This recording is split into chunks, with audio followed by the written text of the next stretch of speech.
ఎవరు చేశారు అన్నది ఒక్కసారి చెప్పవా?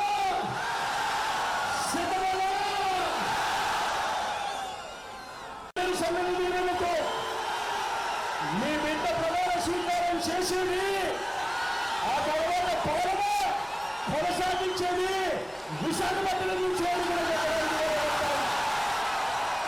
పిల్లాడికి ఇచ్చే టెక్స్ట్ బుక్లలో బైలింగ్వల్ టెక్స్ట్ బుక్స్ అంటే ఒక పేజీ తెలుగు, ఒక పేజీలో ఇంగ్లీషు.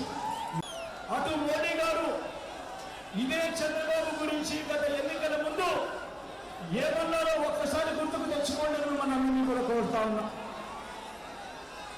పోలవరాన్ని తన ఏటీఎంగా మార్చుకున్న చంద్రబాబు గురించి అడుగుతా ఉన్నా. రాజకీయాలు అనేది ఏ స్థాయికి దిగజారిపోయాయో ఒకసారి గమనించమని అడుగుతా ఉన్నా. అంటే వారితో ఉంటే స్టీల్ ప్లాంట్ అమ్మకం ఆపేనా?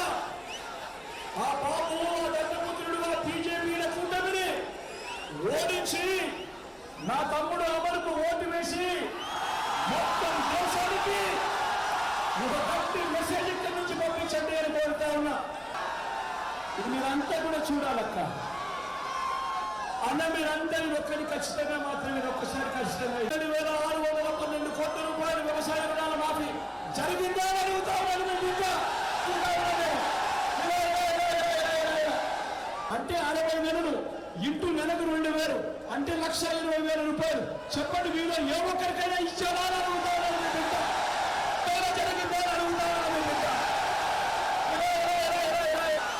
ఇవన్నీ జరగాలంటే ఏం చేయాలి?